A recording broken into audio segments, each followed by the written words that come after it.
En este capítulo especial de Umbrales, hablaremos sobre la inseguridad ciudadana y la percepción de los costarricenses ante este controversial tema. El objetivo de este programa es crear conciencia en los ciudadanos sobre la inseguridad que acecha al país, las posibles causas, índices y soluciones. Para conocer más de este tema, la licenciada Ani Umaña habló con el sociólogo Julio Solís, investigador de la Universidad Estatal a Distancia en Seguridad Ciudadana y Prevención Local del Delito. Además, conversó con la señora Estela Santamaría, abogada, profesora de la UNED y de la UCR en Derecho. También estuvo presente don Rodrigo Campos, sociólogo y jefe de estadística del Ministerio de Seguridad. La seguridad es una condición necesaria para el funcionamiento de la sociedad y una de las primeras variables para asegurar la calidad de vida de un país. El interés de la población costarricense sobre el tema de seguridad ciudadana versus delincuencia ha aumentado enormemente en los últimos años. El tema de la inseguridad como una de las principales preocupaciones en las sociedades contemporáneas constituye una situación que viene presentándose desde los últimos 20 años con mayor frecuencia. La tranquilidad que dominaba el campo y las ciudades de Costa Rica se ha convertido en una creciente y preocupante inseguridad cotidiana.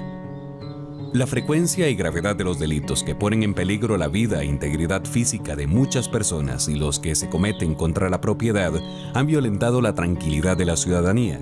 La percepción de seguridad ciudadana o de violencia, digamos de asaltos, de robos, de homicidios, en el país se ve inflada a partir, digamos, de lo que los medios de comunicación repiten constantemente. Esa percepción, al creerse real, termina manifestándose en actitudes concretas y reales también. Porque si yo percibo más violencia de la que hay, termino construyendo cercas, metiendo rejas y comprando armas y poniendo seguridad privada al frente de mi barrio. Uno no puede negar que el país se ha vuelto más violento, que inclusive el acto delictivo, en comparación a los 80s o los 90s, ahora es mucho más violento que antes. ¿Desde cuándo, digamos, ha aumentado? Bueno, ha sido progresivamente. Por ejemplo, si uno se fija en el Atlas Cantonal que sacó el PNUD hace unos meses, ellos reportan que el 2003 al 2009, que son las estadísticas, bueno, el grueso del universo estadístico que están manejando, dicen que ha aumentado significativamente. De hecho, el PNUD trabajó un índice de inseguridad que lo relacionó con el índice de desarrollo humano. Y lo que señalan es que, digamos, el índice de desarrollo humano se ha afectado cuando se le incorpora, se le relaciona al índice de inseguridad ciudadana, y que hay cantones, por ejemplo, que estaban con un IDH bastante alto, que cuando se le mete el índice de seguridad ciudadana, baja. El panorama actual en Costa Rica presenta un creciente deterioro en la calidad de vida y se torna difícil mantener o mejorar el desarrollo económico y social. Desde un punto de vista integral del fenómeno de inseguridad, no se deben tomar en cuenta solo la delincuencia y la violencia en las calles, ya que hay otros factores como la situación del empleo, las condiciones de salud, la violencia y la educación que son signos de deterioro en la seguridad básica de los ciudadanos. Por lo general son grupos de personas, 3 o 4, y los raptan durante cierto tiempo en las casas y roban todo, obviamente. Uno está en su casa durmiendo y escucha que se tiran balazos. Y bueno, uno realmente sabe quiénes son, porque los comentarios, y uno conoce las personas y cómo se maneja todo esto de la delincuencia, la droga. Para empezar a hablar un poco sobre este tema, ¿qué consideran ustedes que está provocando la violencia en este momento? Es un poco sabernos en el contexto en el que estamos. Costa Rica no está sola en el mundo, es un país ubicado en una región donde hay mucho tráfico de mucha cosa. Tenemos el principal consumidor es un vecino y amigo, el principal productor también. Hay flujos enormes de capitales, hay flujos enormes de armas, migrantes, pobreza, efectos secundarios colaterales de la industria, materia prima, etcétera, etcétera. En ese contexto regional plagado de violencia que se arrastra ya de décadas y toda una historia, es muy difícil que la sociedad vaya a estar exenta de todo el asunto. Por otra parte, hemos tenido cambios importantes en la forma como nuestras instituciones sociales y políticas han estado estructurando las formas de hacer, las maneras de sentir, ver, pensar, interpretar nuestra sociedad, y esos cambios no los hemos sabido asumir como un reto social. Es por eso que dentro de todo ese contexto y ese cambio constante que nos está generando el actual devenir histórico, surgen una serie de comportamientos al margen de la ley que cada vez son más frecuentes, porque además no hemos aprendido buenas formas de hacer las cosas. Y ahí es donde empezamos a observar una serie de conductas que llamamos violentas, porque no son las que asociábamos tradicionalmente a nuestra forma de hacer y a cómo nos autoconcebíamos en otros momentos. Si pensamos en violencia y en castigo para la violencia, ¿son las leyes suficientes o qué es lo que nos está haciendo falta?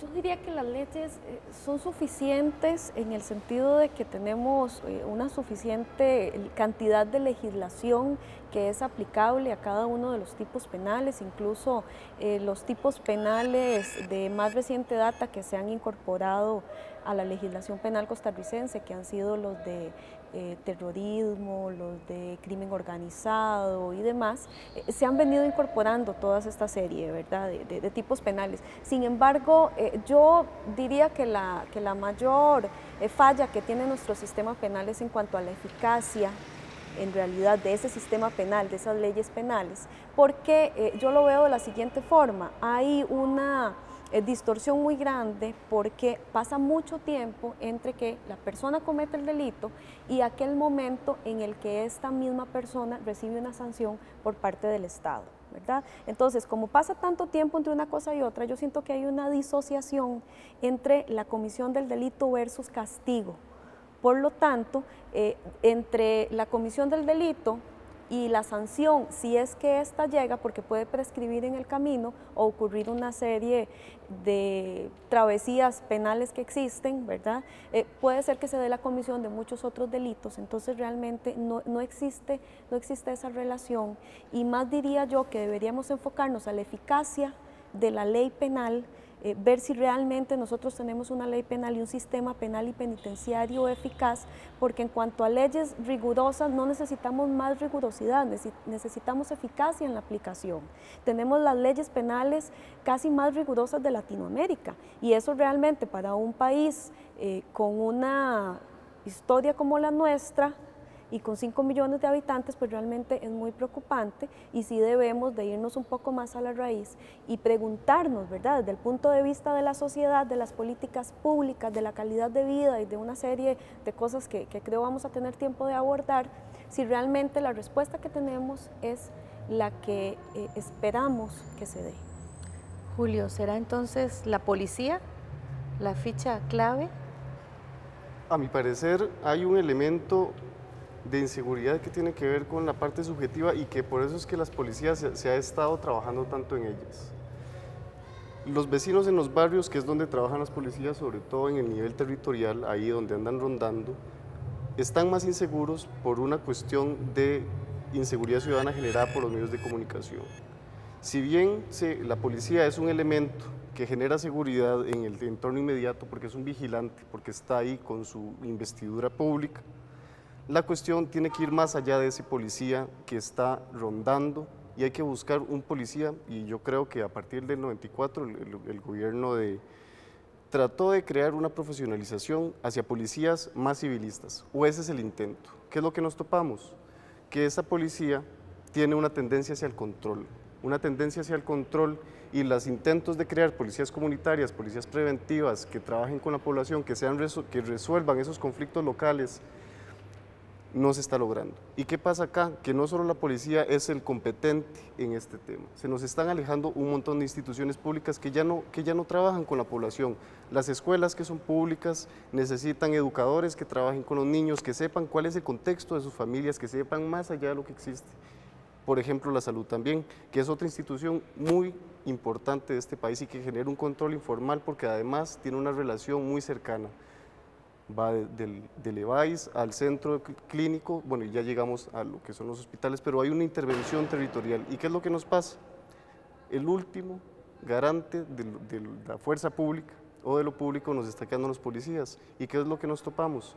Que son y nos crean una relación violenta con jóvenes o con ciertos grupos o con ciertos barrios porque ya están criminalizados por los medios de comunicación y ellos le siguen también a los medios y le dan sentido a los medios solo con ciertos tipos de delitos, casi siempre robos, hurtos y los delitos más básicos y comunes.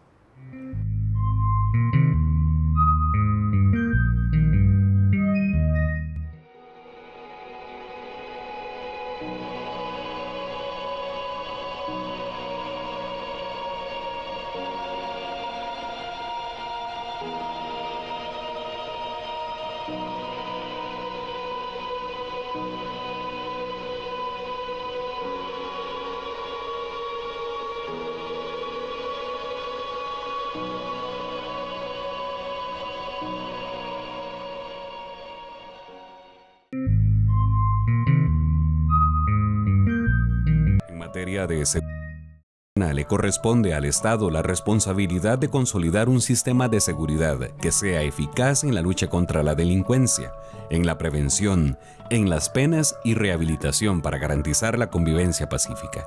La inseguridad aumenta en la medida en que la ciudadanía considera ineficiente la intervención de los organismos tradicionales encargados de combatir el crimen. Este fenómeno refleja gran similitud a la situación de inestabilidad en el tema de seguridad de los países centroamericanos. El uso de armas de fuego, el consumo de drogas y bebidas alcohólicas antes de cometerse un delito y factores como la desigualdad económica, la pobreza, las tasas de desempleo, más alto el porcentaje de jóvenes entre los 12 y 17 años que ni estudian ni trabajan, aumenta el riesgo de violencia. La violencia y la inseguridad es un tema territorial que está atravesado por muchos factores económicos, políticos, sociales, culturales, y que si se quiere atacar o se quiere realmente solucionar y comprender el problema, las políticas públicas de Estado deberían realmente enfocarlo de esa forma integralmente, no solo por medio de solución penal. La solución no pasa por castigar más a las personas, el tema está en que el problema de la inseguridad tiene un sustrato económico, social y cultural más de fondo, ¿verdad? Que habría que empezar a trabajar, localizar cuáles son, digamos, los lugares donde hay donde se ve esta conflictividad. Existen 11 entidades estatales que resguardan la seguridad de los costarricenses. Las más destacadas son el Ministerio de Seguridad Pública y el Organismo de Investigación Judicial. Los delitos más frecuentes son robos, agresiones, estafas, violaciones, homicidios, delitos contra la propiedad y el tráfico de drogas. En muchas ocasiones el tiempo de respuesta entre el delito y el proceso de juzgado es sumamente extenso, provocando un gasto al Estado costarricense. Uno de los, digamos, de los temas centrales también en política es el tema de la seguridad ciudadana. Moviliza muchas cosas. Las personas, creo que las últimas encuestas que sacó UNIMER, de las principales problemáticas que los ciudadanos tenían presentes era el tema de, si no era el primero, era el segundo, el tema de la inseguridad ciudadana. O sea, políticamente es muy rentable la seguridad ciudadana, o la inseguridad más que todo, no la seguridad, la inseguridad. Lo que brinda el Estado es la seguridad. Y lo que generalmente se solicita por la opinión pública generada por los medios y que el mismo gobierno también responde a eso, es la mayor cantidad de policías en la calle. Hay esfuerzos por parte, digamos, de la policía o del gobierno de profesionalizar a su cuerpo policial, pero sin embargo eso no es suficiente. Ya hemos dicho que el problema es más integral que una cuestión de meter más policías o aumentar las leyes o las penas. Aunque la situación no es tan grave como en otros países de la región, ciertamente es más grave que la que se vivía en Costa Rica hace algunos años. El aumento de inseguridad ciudadana tiene carácter de en la implementación de políticas públicas eficaces y acordes para la prevención y la lucha de la criminalización en Costa Rica. Hablemos ahora del imaginario social que hay alrededor de este tema y quiénes contribuyen a formarlo. Bien, hay una mediática. Vivimos en una sociedad que está permeada de imágenes. Es a través de ellas que vamos aprendiendo el mundo, conociendo qué es lo que tenemos alrededor, haciéndonos una idea de hasta dónde llega nuestra red social, que ahora se mueve en imágenes, hasta dónde llega nuestro mundo, que lo vemos a través de imágenes, etcétera, etcétera. Es difícil imaginarse ya un desayuno sin que tengamos en vivo algún allanamiento y a tipos muy específicos. Si no es un barrio pobre, alguna comunidad que ya desventajada se le sigue etiquetando, es a alguna persona con aparentes signos de riqueza, pero no muy buena reputación. Y casi todos los días algún portón, alguna puerta de estos dos tipos de lugares es botado por autoridades policiales, generalmente judiciales, que nos acompañan en el desayuno.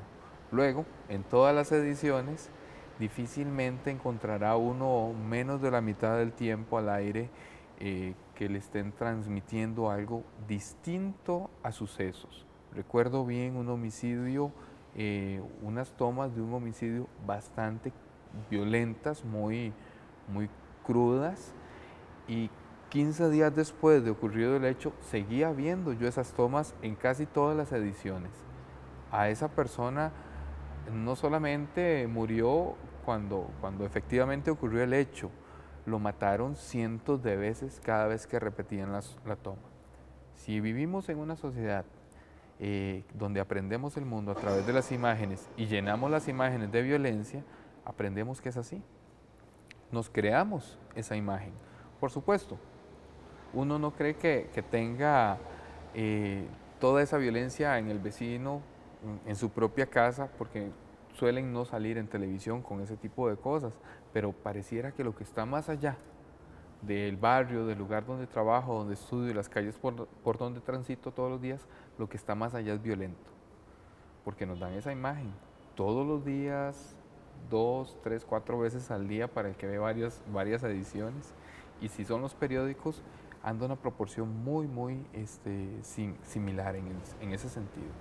Al hablar de medios de comunicación, pensamos entonces, ¿serán ellos los responsables o ellos responden a lo que la gente quiere ver, como dicen ellos?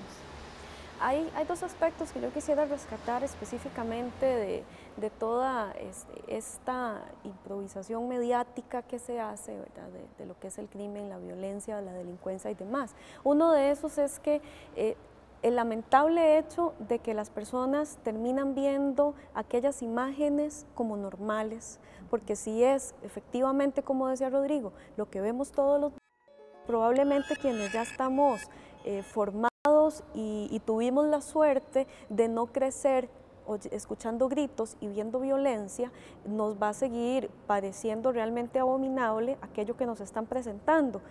Pero, ¿qué decir de las personitas, de los jóvenes, de los niños que ven eso a diario, que no tienen otra versión porque nadie les explica tampoco, no hay un acompañamiento a la hora de ver esas imágenes, ¿verdad? Y entonces aquello lo van viendo como normal. Entonces no va a ser anormal pegarle al compañero, abusar de una compañerita y hacer otra serie de hechos, ¿verdad? Que podríamos ver como anormales en algún momento, pero que forman parte de la normalidad, porque en todo caso eso es lo que en la televisión del seno de mi casa, de mi hogar, donde se supone que tengo que estar seguro o segura, ¿verdad? De todas esas cosas me están pasando.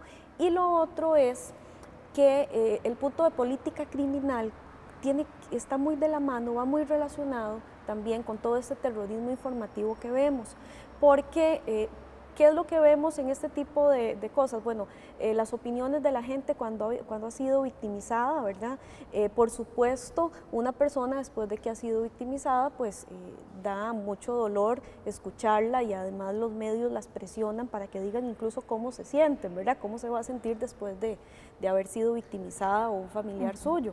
Entonces, es cierto, la población está pidiendo a gritos más fuerza con las leyes, más represión, más cárcel, más violencia para los que nos hacen violencia, ¿verdad? Y entonces todas estas situaciones también uno se pone a pensar, bueno, si efectivamente desde el punto de vista político están afectando aquí muy cerca de nosotros, quienes toman las decisiones, ¿verdad?, en materia legislativa, en materia de política criminal. Y entonces yo me pregunto y le digo a mis estudiantes que el hecho de que la política criminal de este país esté orientada por las noticias de sucesos del día anterior es sumamente preocupante, porque a la par de que no tenemos un sistema de políticas públicas realmente efectivo, ¿verdad? Tenemos además que entonces la política pública muchas veces responde más, la política criminal responde más a fines politiqueros ¿verdad? De qué es lo que la población quiere, con cuántos votos puedo llegar. Lo vimos en la pasada campaña electoral incluso, ¿verdad? Que estaban orientadísimas al tema de seguridad ciudadana desde el punto de vista de ese control social formal que ejerce la policía y los entes precisamente de la justicia que ejercen esa coercitividad, ¿verdad? Eso es lo que veo en esos dos sentidos y sí efectivamente nos preguntamos entonces qué podemos hacer, ¿verdad? Con todo esto.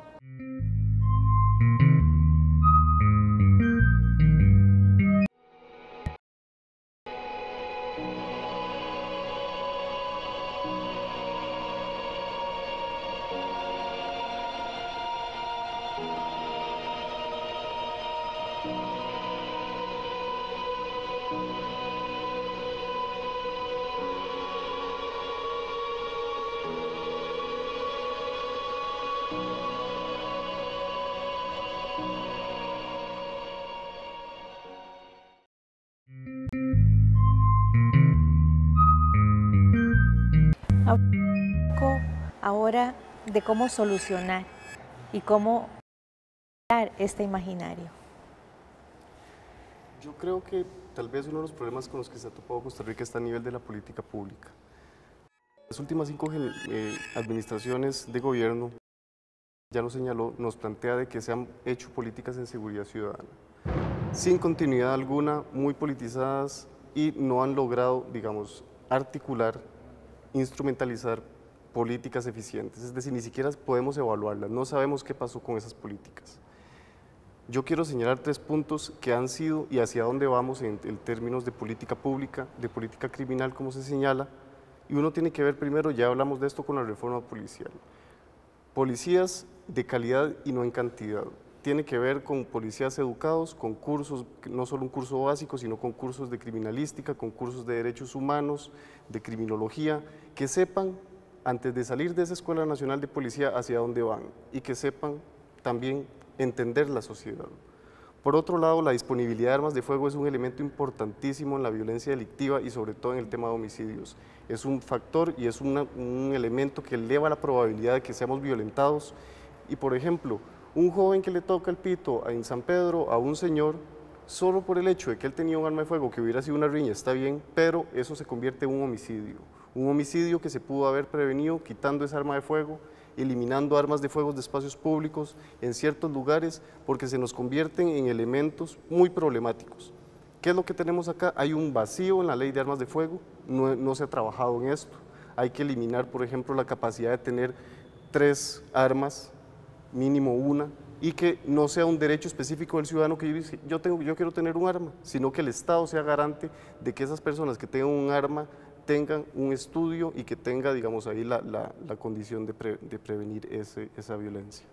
En la prevención del delito yo quisiera decir de que hay que hablar de calidad de vida, hay que dejar de hablar de la cuestión policial y de seguridad en sentido estricto, de que vamos a eliminar la delincuencia en ciertos barrios, porque decimos, estos jóvenes están en riesgo, este barrio es en riesgo, focalizamos, como decía el compañero Rodrigo, la política pública porque ahora hay que hacer política de seguridad en barrios críticos. ¿Qué es lo que pasa acá? Que estamos criminalizando, es imaginario y ese populismo penal se asientan sobre esto, un estigma de ciertas comunidades de grupos en riesgo. Entonces, efectivamente, en un noticiario mañanero dicen, estamos en una comunidad en riesgo, jóvenes que cometen delitos, un entorno inseguro, un entorno desordenado donde hay que intervenir.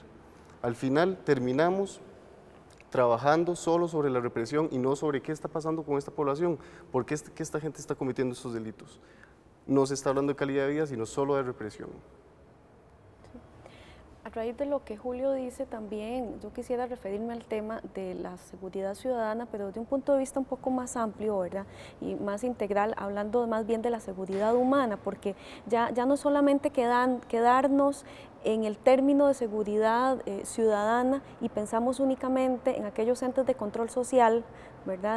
Y de una vez se nos viene a la cabeza la imagen del policía, la imagen de un juez, la imagen de una cárcel, pero va muchísimo más allá, porque también desde el punto de vista de etiología del delito, es decir, de dónde nace el delito y demás, y cuáles son las oportunidades del delito que se tienen, para que todas estas personas sigan ese camino, ¿verdad? O sigan esa vida. Entonces, más bien lo que hay que hacer, creo yo, es contrarrestar, y todo este presupuesto que en las últimas 2 décadas se ha utilizado en proyectos de seguridad ciudadana que no han sido articulados, más bien debió de haber sido aprovechado, y ojalá que le diéramos un vuelco a esto y trabajáramos más en lo que es la criminalización primaria y lo que es la prevención, porque parece mentira, pero los proyectos de prevención ciudadana, de prevención por medio de políticas públicas asertivas, por medio de aquellos mecanismos estatales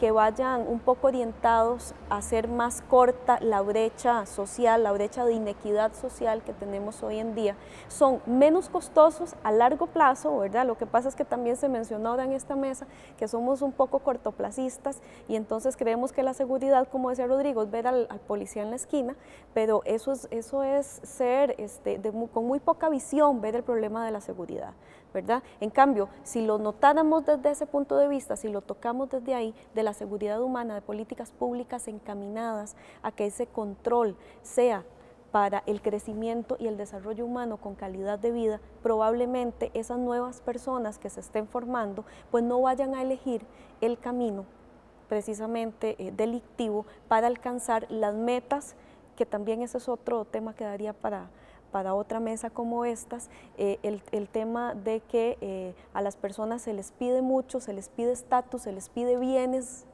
¿verdad? Y como no tienen formas lícitas de alcanzarlas, pues entonces optan con el mínimo esfuerzo por alcanzarlas por medios ilícitos. Muchísimas gracias por acompañarnos, ha sido un momento muy provechoso, y a ustedes también muchas gracias por acompañarnos, y esperamos que de verdad cada uno de nosotros pueda contribuir con tolerancia en este problema de inseguridad ciudadana que vive nuestro país. Gracias.